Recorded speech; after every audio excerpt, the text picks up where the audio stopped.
Hello Honey's, நான் உங்கள் woodland angel. எங்கேயும் காதல் எப்போதும் காதல் அப்படின்ற சீரீஸோட அடுத்த படத்தை பார்க்க போகிறோம். இந்த பாட்டை எடுத்தோடனே நம்மளுடைய பைஃபன்ஷு வந்து நேராக நம்மளுடைய தீஜுனோட பேலஸ்க்கே வந்துடுறாங்க.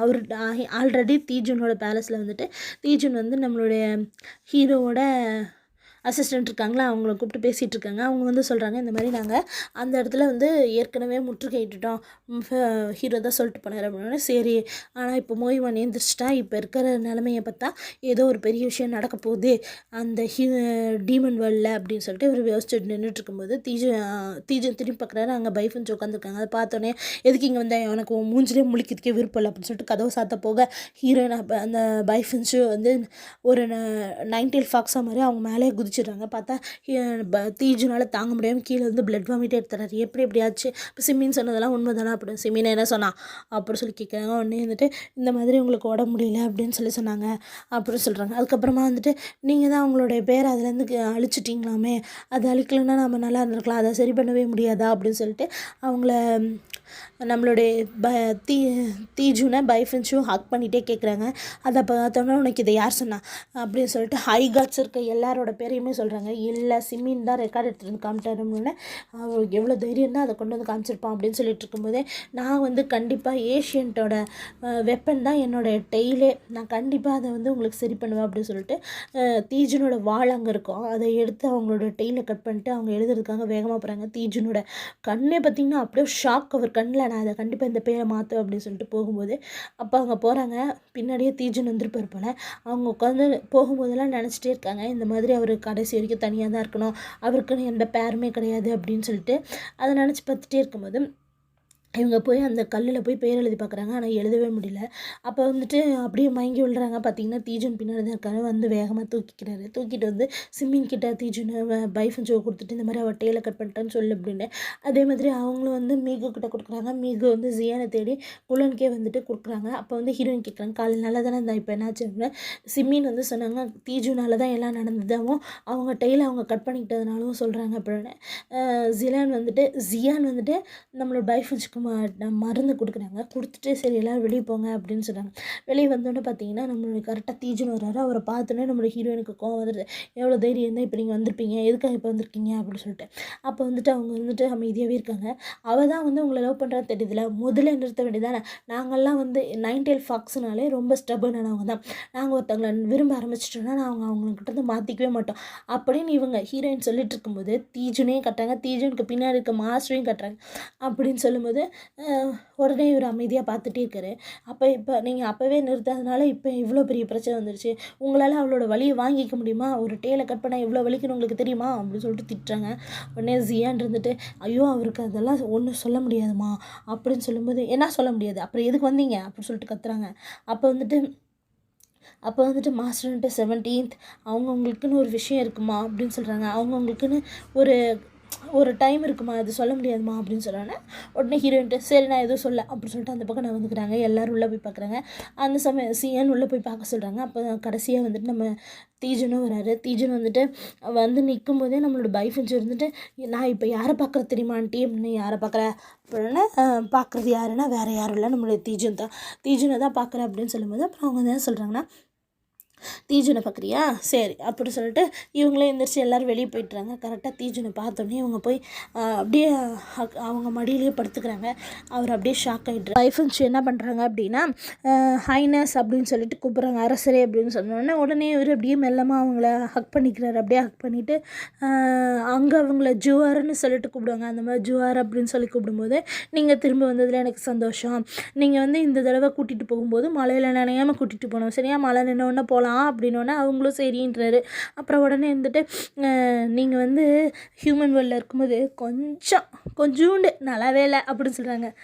அப்படியா அப்படின்னு சொன்னோன்னே இல்லை நான் சும்மா சொன்னேன், நீங்கள் எல்லா இடத்துலையுமே நீங்கள் ரொம்ப அழகு தான், ஆனால் நீங்கள் வந்து நான் உங்களை ஹைனஸ்ன்னு சொன்னது போய் அப்படின்னோடனே அப்புறம் பின்ன அப்படின்னு சொன்னோன்னே நீங்கள் துங்கா தீஜன் அப்படின்னு சொல்லிட்டு அவங்க அப்படியே சொல்லிகிட்டு இருக்காங்க. பேசிகிட்டே இருந்துட்டு அப்படியே அவங்க மயங்கிறாங்க. அப்போ மயங்கும்போது நம்மளுடைய தீஜன் வந்துட்டு அவங்க நெத்தியில் அப்படியே ஒரு கிஸ் பண்ணிவிட்டு அப்படியே இருந்துட்டு அவங்கள படுக்க வச்சுட்டு அப்படியே எழுந்திரிச்சு வெளியே வந்துடுறாங்க. வெளியே வந்தோன்னே நம்மளோட அங்கே இருக்கவங்களெல்லாம் பார்த்துட்டு நான் வந்தது அவகிட்ட சொல்லாதீங்க அப்படின்னு சொல்லிட்டு அவங்க போகிறாங்க. அவங்க போகும்போது அப்படியே காட்டுறாங்க இவங்க 3 பேரையும். யாருன்னா மாஸ்டர், ஜியானு, அப்புறம் தீஜன். இவங்க 3 பேருமே வந்து கல்யாணம் பண்ணிக்க முடியாமல் ஒரு சுச்சுவேஷனில் இருக்காங்க அப்படின்றத வந்து நம்மளுக்கு அப்படியே காட்டுறாங்க. அதுக்கப்புறம் பார்த்திங்கன்னா நம்ம ஹீரோயினும் பைஃபுன்ஸும் படுத்து தூங்கிட்டு இருக்கும்போது அவங்க எழுந்திரிச்சு பார்க்குறாங்க. இங்கே பாரு நம்மளதுலேயே வச்சு நீ ஒருத்தி மட்டும்தான் எயிட்டில் ஃபாக்ஸாக இருக்க போகிற குயினா அப்படின்னு சொல்லிட்டு சொல்கிறாங்க. அதுக்கப்புறமா இனிமேல் இந்த மாதிரி முட்டாள்தனம்லாம் செய்யாத அப்படின்னு சொல்லும்போது இனிமேல் செய்ய மாட்டேன் அப்படின்னு. ஏன் அவனை லவ் பண்ணுறதை நிறுத்த போறியா அப்படின்னா இல்லை வேறு வழியை தேட போகிறேன் அப்படிங்கிறாங்க. அவங்க ஷாக் ஆகிடுறாங்க. நேற்று கனவுல யார் திரும்ப வந்தாங்க அப்படின்னு சொல்லி கேட்கும்போது கண்டிப்பாக அது நாளில் தானே அப்படின்னு அவங்க சிரிக்கிறாங்க. அதே இங்கே சூஜினை கட்டுறாங்க. சூஜின் வந்து அந்த பொம்மையை வந்து செஞ்சு முடிச்சிட்டாங்க. அப்படியே அச்சசலாக ஹீரோயின் மாதிரியே இருக்குது. அதை வந்து அங்கே வச்சு மேஜிக்கல் மூலயமா அந்த சோல் கேதரிங் லேம்ப் இருந்தது இல்லையா, அதை வச்சு தான் அதை செஞ்சுருக்காங்களாம். அதை செஞ்சு முடிச்சுட்டு அதை வந்து நான் ஹியூமன் வேர்ல்டுக்கு ஹீரோ கூட அனுப்ப போகிறேன் அப்படின்னு சொல்கிறாங்க. இதனால் என்ன நடக்கும்னா அதை பார்த்தா நம்ம ஹீரோயின் வந்து ஜெலஸ் ஆவாங்க, பிரச்சனை வரும், இவங்களை போய் பிரிஞ்சிருவாங்க அப்படிங்கிறாங்க. அந்த மாதிரி இவங்களும் கொண்டு வந்து ஹியூமன் வேர்ல்டில் விட்டுட்டாங்களாட்டு இருக்குது. அது ஏந்திரிச்சோன்னா அந்த சூசு அந்த பொண்ணுக்கிட்ட பேரும் சொல்லிட்டாங்க, நீ சூசு உன்னை வந்து நான் ஹியூமன் வேர்ல்டுக்கு அனுப்ப போகிறேன்னு சொல்லியே கொண்டு வந்து விட்டுறாங்க. அப்போ வந்து ஹீரோ வந்து ஹியூமன் வேர்ல்டில் படித்து முடிச்சு டிகிரியெல்லாம் வாங்கினதுக்கப்புறமா புது வீடு ஓப்பன் பண்ணுவாங்களே, அப்போ அவங்க வீட்டுக்கு முன்னாடியே அவங்க வந்து உட்காந்துருக்காங்க. இதை பார்த்தோன்னே ஹீரோயின் தான் வந்துட்டாங்கன்னு நினச்சவங்க வந்து பார்த்தா அவங்க உன்னை பார்த்தோன்னே எனக்கு வேணால் அவங்கள மாதிரி இருக்கலாம், ஆனால் நீ வேறு அவங்க வேறு அப்படின்போது தயவு செஞ்சு எனக்கு காசு கொடுத்து வாங்கிக்கங்கன்ட்டு அவங்க அழுகுறாங்க. அதனால் இவரும் வாங்கி அவங்க அம்மாவுக்கு கொடுத்துட்றாரு. அதே இங்கே காட்டுறாங்க. ஹீரோ நம்மளோட மாஸ்டர் இருக்கார்ல, மாஸ்டர் வந்து இந்த ட்ரிங்க்ஸ் ரூமுக்கு வந்துட்டு ஹீரோயினோட உட்காந்து பேசிகிட்டு இருந்ததை நினச்சி பார்க்குறாரு. அதை லீஜின் போனப்போ அழுதுருப்பாங்களே, அதை நினச்சி பார்த்துட்டு சரின்னு சொல்லிட்டு அவர் மெடிடேஷன் பண்ணலான்ட்டு போகும்போது ஹீரோயின் வந்து உங்களுக்காக நான் மருந்தெல்லாம் செஞ்சுட்டேன், நீங்கள் வந்துட்டு இந்த மருந்து எடுத்துக்கோங்க அப்படின்னு சொல்கிறாங்க. மெடிடேஷன் பண்ணும்போதே இந்த மருந்தை எடுத்துக்கோங்க, கல்யாணம் ஆகிறதுக்குள்ளே நீங்கள் சீக்கிரம் வந்து கல்யாணத்துக்கு அப்போ நீங்கள் சீக்கிரம் வந்துடணும், அப்போ வந்து நான் வந்து உங்களுக்கு வந்து டீ கொடுக்கணுன்னு ஆசைப்பட்றேன் அப்படின்னு சொல்கிறாங்க. இவரும் சரின்னு சொல்கிறாங்க. அப்புறம் வந்துட்டு ஜிலான் இருக்கார் இல்லையா, அவர் வந்து இப்போ அந்த கல்லறைக்கு போகணும். அதனால் அவர் போகும்போது செகண்ட் சீனியரும் ஹீரோயினை தான் கொண்டு போய் விடுறாங்க. அப்போ அவர் சொல்கிறாரு, இந்த மாதிரி உன் கல்யாணத்துக்கு என்னால் வர முடியாது, நீ இப்போவே வாழ்த்துக்கள் சொல்லிடுற அப்படின்னு சொல்கிறார். அதே செகண்ட் சீனியர் வந்து அந்த லேம்பை வந்து நீ விட்டுட்டு வந்துட்டியாமா, ஃபஸ்ட் சீனியர் கொண்டு வந்து கொடுத்தாருன்னு சொல்லிட்டு கொண்டு வந்து கொடுக்குறாங்க. அதுக்கப்புறம் இதெல்லாம் வாங்கி வச்சதுக்கப்புறம் சரி ஹீரோவை பார்க்க போகலான்ட்டு ஹீரோயின் போனாங்க. ஆல்ரெடி அங்கே சூசோட ஹீரோ உட்காந்துருக்காரு. அதை பார்த்தோன்னே அவங்க ஷாக் ஆகிடுறாங்க. இந்த பொண்ணு யார் அப்படின்னு யோசிச்சு பார்க்கும்போது அந்த கல்யாண பொண்ணு ஞாபகம் வருது. அவங்க கூட அந்த கனவுல பார்த்துருப்பாங்களோ, அதை பார்த்தோன்னே அவங்க ஷாக் ஆகிட்டு இருக்கும்போது சூஜின் பக்கத்தில் வந்து சொல்லிடுது, இந்த மாதிரி ஹீரோ வந்து சப்போர்ட் பண்ணுறதுக்காக நான் இங்கே அனுப்பிச்சிருக்கேன் அப்படின்ட்டு. இதே ஹீரோவுக்கு வந்து மட்டும் தெரிஞ்சதுன்னு வச்சுக்குவேன், இவர் இங்கே இதை அனுபவிச்சுறாரு, அங்கே வந்ததுக்கப்புறமா அவர் எனக்கு பைசா கொடுத்தாலும் எனக்கு அறிவே இல்லை அப்படின்னா அவருக்காக நான் எதை வேணாலும் செய்வேன் அப்படின்னா, நீ இங்கே இருக்க நான் இங்கேருந்து அவர் பார்த்துட்டே இருக்கணுன்றதுக்காக இருக்கு அப்படிங்கிறான். உடனே வந்துட்டு என்னமோ பண்ணுங்க அப்படின்னு சொல்லிட்டு அவங்கக்கிட்ட அப்படி பேசிட்டு கோவமாக பேசிட்டு வரேன். இங்கே வந்து ஆனால் அங்கே அப்படி பேசினாலும் இங்கே வந்து ஃபோர்த் பிரதர்கிட்ட புலம்புறாங்க. என்ன அவனுக்கு ஞாபகம் இல்லை, ஆனால் இங்கே வந்து சூசுவை மட்டும் அவனுக்கு ஞாபகம் இருக்குது, அவன் சூசுங்கிறான் அந்த பிள்ளைய பார்த்துட்டு அப்படின்னு சொல்லிட்டு அவங்க அண்ணன்ட்ட புலம்புறது. அவர் சொல்கிறாரு, அந்த பொண்ணு தான் செத்து போச்சுலம்மா, ஏமா அதை பெருசாக எடுத்துக்கிறேன்னா போங்க அப்படி சொல்லிட்டு அங்கேருந்து கோபம் எழுந்திரிச்சு போயிட்டு அதை பார்த்து ஜியான் வந்து என்னம்மா ஆச்சுன்னு கேட்குறாங்க. அதெல்லாம் நம்மளுக்கு தெரியலங்க அப்படின்னு சொல்லிட்டுறாங்க ஃபோர்த் பிரதர். ஒன்று சரி இருந்தால் இந்த மருந்து கூடிய என்ன திரும்பவும் நீ கசப்பானதெல்லாம் நிறையா போட்டிருப்பேன், என்னடா சின்ன பையன் மாதிரி, சரி இந்தா பீச் பிளாசமில் கேண்டி செஞ்சுருக்காங்க குள்ளன்லேருந்து, அது உனக்காக நான் கொண்டு வந்திருக்கேன், இந்தா சாப்பிடு அப்படின்னாங்க. ஒரு வயசு பிள்ளை கூட நீ சொல்கிறத நம்பாது அப்படின்னோடனே நிஜமாக தான்டா அப்படின்னு திறந்து பார்த்துட்டு அதை எடுத்து சாப்பிட்டு பார்க்குறாங்க. சூப்பராக இருக்குது அப்படிங்கிறாங்க. அப்போ இந்த மருந்தை குடி அப்படிங்கிறாங்க.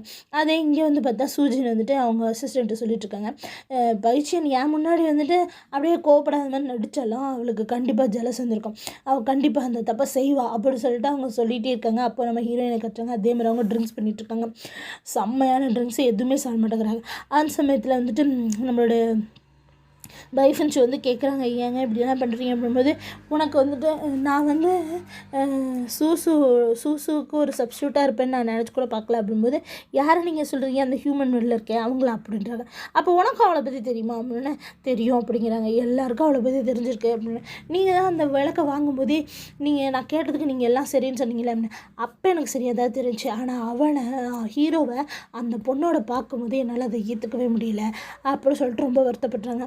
சரி நீங்கள் எல்லாம் போங்க நான் படுக்கிறேன் அப்படின்னு சொல்லிட்டு படுக்கும்போது அப்போ வந்து வெளிச்சமாக இருக்குன்னு சொல்லிட்டு விளக்கெல்லாம் அணைக்கிறாங்க. எல்லா விளக்கும் அணைஞ்சிருந்தா, ஆனால் இந்த லேம்ப் மட்டும் அலையவே இல்லை. அதை பார்த்துட்டு அதை அணைக்கலான்ட்டு இப்படி அவங்களோட பவர்ஸை யூஸ் பண்ணுறாங்க. அது கீழே விழுந்துச்சு. கீழே விழுந்து உடஞ்சோடனே அவங்களோட கலந்து கால நினைவுகள் எல்லாம் ஃபுல்லாக வந்துடுது. அது கீழே விழுந்து உடஞ்சோடனே அப்படியே ஃபுல்லாக அதெல்லாம் நின்றுது. இவங்க அதை பார்த்து அதுலேருந்து ஒரு பீஸ் எடுத்துடலான்ட்டு இப்படி தொடும்போது அதில் பிளட் பட்டுருது. அந்த பிளட் பட்டோன்னே இவங்களோட பொருள் தான் நாங்கள் எரிச்சாங்க, அதனால் ஃபுல்லாக அவங்களோட நினைவுகள் எல்லாம் வந்துடுது. அதை பார்த்துட்டு அவங்க அப்படியே ஷாக்காகி உட்காந்துட்டு அழுதுட்டுருக்காங்க. நான் தான் அந்த சூசு அப்படின்னு சொல்லிட்டு. அந்த சமயத்தில் ஹீரோ கட்டுறாங்க. ஹீரோ வந்து இன்னும் அந்த மணிகளை பிடிச்சிட்டு அவங்களுக்காக அந்த வானத்தை பார்த்துட்டு காத்துக்கிட்டே இருக்காரு. அதை வந்து சூசுன்னு நின்று பார்த்துட்ருக்காங்க. அவங்களோட வேலைக்காரங்களும் நின்று பார்த்துட்ருக்காங்க. அப்போ வந்துட்டு அவர் உங்களையே பேசாமல் கல்யாணம் பண்ணிக்கலாம் அப்படின்னும்போது, இல்லை அவர் அந்த பொண்ணுக்காக தான் காத்துட்ருக்காரு, அந்த ஃபேரிக்காக தான் அவர் காத்துட்ருக்காரு, நீங்கள் அவரை பற்றி தப்பாக பேசாதீங்க அப்படின்னு சொல்லிட்டுருக்காங்க. அப்போ வந்துட்டு ஹீரோயின் வந்துட்டு அங்கே உட்காந்து அழுதுட்டுருக்கிறத வந்து பைஃபன்ஸு பார்த்துட்டு, சரி வாங்க அத்தை நம்ம போகலாம் அப்படின்னு சொல்லி கூப்பிடும்போது, அப்போ அவங்க சொல்கிறாங்க, நீ வந்து எனக்காக அந்த சூசுவை பயமுறுத்துறதுக்காக நீ போயிருக்க அப்படி தானே அப்படின்னு கேட்குறாங்க. இது எனக்கும் சிமீனுக்கும் தீஜனுக்கு மட்டும் தான் தெரியும், இது எப்படி உங்களுக்கு தெரியும்னு. அப்புறம் அந்த பொண்ணு கன்சீவாக இருக்கும்போது அவள் ஒருத்திக்கு நீ மட்டும்தான் வந்து துணையாக இருந்திருக்க அப்படி சொன்னோன்னே, இதெல்லாம் உங்களுக்கு எப்படி தெரியும்னா, நான் தான் அந்த சூசு அப்படிங்கிறாங்க. உடனே அவள் ஷாக் ஆகிடுறான். என்னது நீங்கள் தான் அந்த சூசுவா? ஆமாம் அப்படிங்கிறாங்க. உடனே வந்துட்டு, நான் தான் சூசுனா அப்போ என்னோட கண்ணு அவகிட்ட இருக்கேனா, நான் தானே அதை போய் எடுத்துக்கணும் அப்படின்னு கேட்குறாங்க. ஆமாம் உங்களோடது தான் அப்படின்னா நீங்கள் எடுத்து தான் ஆகணும் அப்படின்னா நான் போகிறேன் அப்படின்னு சொல்லிட்டு நேராக இவங்க வந்து ஹெவன்லி பேலஸ்க்கு வந்துடுறாங்க. என் பின்னாடி யார் வராதிங்கன்னு சொல்லிட்டு. ஆனால் கொஞ்ச நேரம் கழிச்சு அப்புறமா பைஃபன்ஸும் வந்துடுறாங்க. ஃபஸ்ட்டு அவங்க உள்ளே போயிட்டுறதுனால பைஃபன்ஸு பின்னாடி வராங்க. இவங்க உள்ளே போயிட்டு சூஜின் கிட்டே பேசுகிறாங்க. சூஜின் வந்துட்டு, ஏன் இவ்வளோ சீக்கிரம் வந்துட்டீங்க, நீ பக்கத்துக்காக வந்திருக்கீங்க, என்ன விஷயம்? நான் தான் அவருக்கு வந்து சப்போர்ட்டுக்கு ஆள் வச்சுட்டேனே அப்படின்னா, நீ என் புருஷனுக்கு சப்போர்ட்டுக்கு ஆள் வைக்கிறதெல்லாம் பரவாயில்ல, ஆனால் என் கண்ணை எப்போ தருவேன் அப்படி சொல்லி கேட்குறாங்க. என்னது உன் கண்ணா அப்படி கேட்குறாங்க. ஆமாம் நான் ஹெவன்லி ட்ரையலுக்காக ஹியூமன் வேர்ல்டாக போயிருக்கும்போது, ஹியூமன் வேர்ல்டில் ஹியூமனாக இருக்கும்போது நீ என்னுடைய கண்ணை திருடிக்கிட்ட, இப்போ எப்போ தருவேன்? சூசன் டவர்லேருந்து விழுந்துன்னு கூட நடிச்சியே அப்படின்னு சொல்லி கேட்டோன்னே, இல்லை இதை நான் ஒத்துக்கவே மாட்டேன், நீ கிடையாது அப்படிங்கிறாங்க.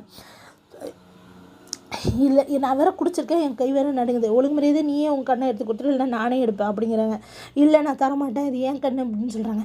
இல்லை நீ இருக்க மாட்டேன், நீ என்கிட்ட போய் பேசுகிற அப்படின்னு சொல்லும்போது ஹீரோயின் அவங்க கண்ணை எடுத்துகிட்டு சொல்கிறாங்க, என் கண்ணை எடுத்ததுக்கு நான் உன் கண்ணை எடுத்துட்டேன், ஆனால் நான் சூசன் டவரில் விழுந்ததுக்கு நீயும் சூசன் டவரில் விழுந்துறியா?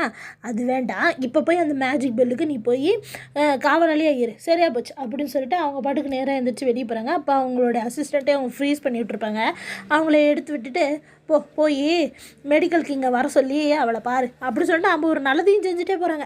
அந்த சமயத்தில் தீஜுனை கட்டுறாங்க. தீஜுன் பக்கத்தில் சிமின் நிற்கிறாரு. சிமின் வந்துட்டு என்ன சொல்கிறேன்னா, இதை பற்றி ஏதோ வந்து நம்மளுடைய க்ரௌன் பிரின்ஸுக்கு தெரிஞ்சிருக்கு, அதனால தான் மேஜிக் பவரை மேஜிக் பெல்லை சுற்றி அவங்க நிறைய பேரை வச்சுருக்காங்க அப்படின்னு சொல்கிறாங்க. அப்போ இப்போ பிரின்ஸ் எங்கே அப்படின்னு சொல்லி கேட்டோன்னா, அவர் சின்சூரில் இருக்காரு அப்படின்னா, அவருக்கு ஏதோ ஒரு விஷயம் தெரிஞ்சிருக்கு, சரி அது அவரோட விஷயம், நாம் போய் என்னென்னு பார்க்கலாம் வாங்க அப்படின்னு சொல்லிட்டு சிமினை கூப்பிட்டு வரும்போது பார்த்திங்கன்னா, அங்கே இருக்க காவலாளிங்கிட்ட நம்மளுடைய பைஃப்ரெண்ட்ஸு கத்திட்டு கிடக்குறாங்க. என்னடா ஏன்டா அப்படி கத்துறா, போய் பாரு அப்படின்னு சொல்லிட்டு நம்ம தீஜின்னு சொன்னோன்னே சிமின் வந்து கேட்கவும் அவங்க சொல்கிறாங்க, நான் யார் நீங்கள் சொல்லுங்கள் அப்படின்னா, நீ தான் இளவரசி எனக்கு தெரியுமே அப்படின்னோடனே, பார்த்தீங்களா அப்படின்னா அந்த இது எடுக்கிறாங்களா, எடுத்தோன்னே துபுன்னு அவங்க ஓடுறாங்க. எங்கே போகிறீங்க, இந்த தடவைலாம் பிரச்சனை பண்ணிங்கன்னா தீஜுனால் காப்பாற்ற முடியாது அப்படின்னா, நான் பிரச்சனை பண்ண வரல, ஹீரோயினுக்கு தெரிஞ்சிருச்சு அவங்க தான் சூசுன்னு சொல்லிட்டு அப்படின்றாங்க. என்னது அப்படின்னா, ஆமாம் அவங்க தான் சூசு, எனக்கும் தெரியும் அந்த லேம்ப் வந்து உடஞ்சிருச்சு, அந்த லேம்ப் உடஞ்சதுனால அவங்களோட பழைய நினைவுகள் வந்துருச்சு, சூஜின் கண் எடுத்தது தெரிஞ்சதுனால அதை எடுக்கிறதுக்காக வராங்க அப்படின்னு சொல்லிட்டு கத்திட்டு இருக்கான். சரி நான் போய் பார்க்குறேன் அப்படின்னு சொல்லிட்டு வேகமாக ஓடி வந்தா சூஜின் அங்கேருந்து நேராக கிங்குக்கிட்ட வந்து கம்ப்ளைண்ட் பண்ணுறதுக்காக வந்துட்டுருக்காங்க. அந்த சமயத்தில் வந்து நீ செஞ்சு தப்பு, எங்கள் அத்தை எங்கே வச்சுருக்க அப்படின்னு சொல்லி கேட்கும்போது, உங்கள் அத்தை எங்கள் அண்ணன் திருட்டிட்டா ஒப்பட்டு கோடிட்டா அப்படின்னு சொல்கிறாங்க. என்ன இப்படி சொல்கிற, நீ தானே அந்த மாதிரி தப்பு பண்ண அப்படின்னு சொல்லிட்டு அவங்க சத்தம் போடும்போது, இல்லை நான் ஹெவன்லி பேலஸில் போய் சொல்ல போகிறேன் அப்படின்னு சொல்லிட்டு அவங்க அங்கிளுங்க வேறு 2 பேர் வந்திருப்பாங்க. அவங்க 2 பேரையும் கூப்பிட்டுட்டு அவங்க பாட்டுக்கு ஓட இவங்க பின்னாடியே போகலான்னு போகும்போது தேஜன் வந்து பிடிச்சிடுறாரு. விடுங்க நான் போகணும் அப்படின்னா, நீ ஏன் கூட வா அப்படின்னு சொல்கிறாரு. அதே நம்மளோட ஹீரோயின் அந்த பக்கத்துக்கு வந்துட்டு இருக்கும்போது கலராக நிறைய ட்ரெஸ்ஸுங்கெல்லாம் எடுத்துகிட்டு போகிறாங்க இவங்க கல்யாணத்துக்கு. அதை பார்த்துட்டு இவங்க, நீ என் கூட இல்லாத நேரம் எப்படி இருந்ததுன்னு உனக்கு தெரியுமா, தனிமையில் இருக்கிறதுக்கு பதிலாக செத்தே போயிடலான்னு தோணுச்சு, அந்த அளவுக்கு நான் தனிமையாக இருந்தேன் அப்படி சொல்லிகிட்டே இருக்காங்க. அப்படியே வந்துட்டு சூசன் டவர்கிட்ட வந்து நின்று தான் இதெல்லாம் யோசிச்சு பார்க்குறாங்க. அப்போ வந்து ஜியான் கிட்ட கொண்டு வந்து தன்னுடைய அந்த 2 கண்களையும் கொடுக்குறாங்க. இது எப்படி உனக்கு கிடச்சிது அப்படிங்கிறாங்க. அது ஒரு ட்ரையல், விட்டு தள்ளுங்க, மறக்க வேண்டிய விஷயம் அப்படின்னு சொல்லிட்டு அவங்க பாட்டுக்கு போயிடுறாங்க. அதே ஹீரோ கட்டுறாங்க. ஹீரோ வந்து ஹியூமன் வெளில இருக்கார். அந்த இடத்துல சூசு பொண்ணும் இருக்குது. நான் ஏன் உனக்கு சூசுன்னு பேர் வச்சேன்னு உனக்கு தெரியுமா அப்படின்னு நீங்கள் என்கிட்ட சொல்லவே இல்லையே அப்படிங்கிறா. உடனே வந்துட்டு இது ஏன்னா நீ பிளெயினாக நான் பார்க்கும்போது ட்ரெஸ் போட்டிருந்தேன், அதனால தான் உனக்கு சூசுன்னு பேர் வச்சுருக்கேன். நான் வந்து இத்தனை நாள் காத்திருந்துமே அந்த ஃபேரி வரவே இல்லை. நான் இத்தனை நாள் காத்திருக்கலன்னு நினச்சிட்டு அவங்க என் மேலே கோவமாக இருப்பாங்களோ என்ன எனக்கு தெரியல அப்படின்போது, இல்லை நீங்கள் அப்படியெல்லாம் செய்யலைங்கிறாங்க. சரி நான் செத்ததுக்கப்புறம் என் கூட இதையும் வச்சு இப்போ புதைச்சிருங்க அப்படின்னு சொல்லிட்டு அவரே அப்படியே இறந்து போய்ட்றாரு. இதோட இந்த எபிசோட் முடியுது. அடுத்தடுத்த பாட்டை பக்கத்துக்கு என் சேனல் சப்ஸ்கிரைப் பண்ணுங்கள். தேங்க்யூ.